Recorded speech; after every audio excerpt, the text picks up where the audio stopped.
For the last few hours, there have been repeated violations of the understanding arrived at earlier this evening between the Directors General of Military Operations of India and Pakistan.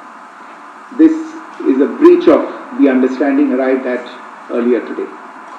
The armed forces are giving an adequate and appropriate response to these violations, and we take very, very serious notice of these violations.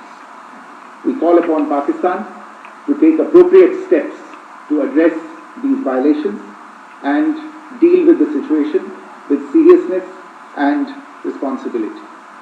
The armed forces are maintaining a strong vigil on the situation.